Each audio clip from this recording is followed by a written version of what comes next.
জি, মাননীয় স্পিকার, ধন্যবাদ। আমাদের প্রাকৃতিক দুর্যোগ এটা বাংলাদেশের খুবই একটা স্বাভাবিক ব্যাপার। সেই প্রশ্নে এখন আমাদের শিক্ষার্থীরা গত কালকে সহ ক্ষতিগ্রস্ত হয়েছে, সে বিষয়ে তাদের বিশেষ মূল্যায়ন সহায়তা ব্যবস্থা এবং তাদেরকে দুর্যোগ প্রবণ এলাকায় এখনো যে বিকল্প পরীক্ষা আছে যেগুলো এখনো পানির নিচে, সেগুলোর ব্যাপারে বিকল্প কোনো ব্যবস্থা হয়েছে কিনা।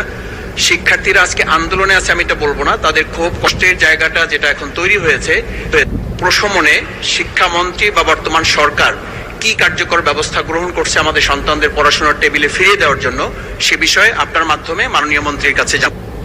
ধন্যবাদ মাননীয় সদস্য। মাননীয় শিক্ষামন্ত্রী।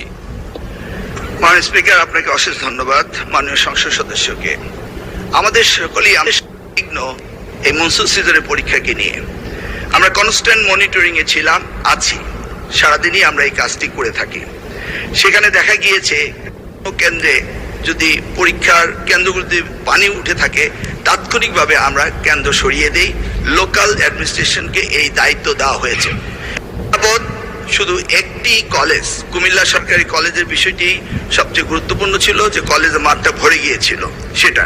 তাছাড়া অন্যান্য জায়গায় যখনই পাকে, যেটা তেমন বেশি নয়, গুটি কয়েক, এবং সাথে সাথে কেন্দ্র পাল্টানো হচ্ছে এবং শিক্ষার্থীদের যে সুবিধা দেওয়া সেই সুবিধা দেওয়া হয়েছে। এই ব্যাপারে আমরা সবসময় ছিলাম, আমরা কন্টিনিউয়াস মনিটরিং করে এই কাজগুলি করছি। সেই ক্ষেত্রে আমরা মনে করি এখনো ক্ষতিগ্রস্ত হয়েছে, এই ক্ষতিগ্রস্ত তাদেরকে শুধু আমাদের জন্য কোনো বিরাট কাজ নয়, কারণ আমরা অনেক জায়গায় পরীক্ষা বন্ধ করেছি এবং আমরা আবার আমাদের কোশ্চেন সেট রয়েছে, আমরা আবার তাদের পরীক্ষা নেব।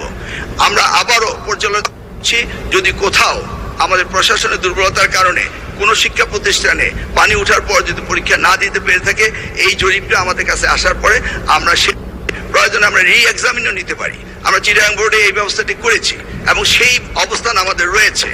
সেই জন্য আবার অনুরোধ করব, শিক্ষার্থীরা যার যার পড়ার টেবিলে ফিরে যাবে।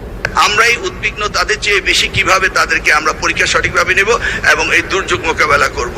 আমি আবারও আশ্বাস দিচ্ছি যে যেই সমস্ত পরীক্ষা কেন্দ্রে এই ধরনের হয়েছে সেখানে রি এক্সামিন নেওয়ার প্রভিশন আমাদের রয়েছে। এরা আমাদের ভবিষ্যৎ, এদেরকে আমরা কোনো অবস্থায় ডিপ্রাইভ করতে পারি না, করব না। সেটাই আমি মহান সংসদের জাতিকে জানাতে চাচ্ছি। ধন্যবাদ আপনাকে।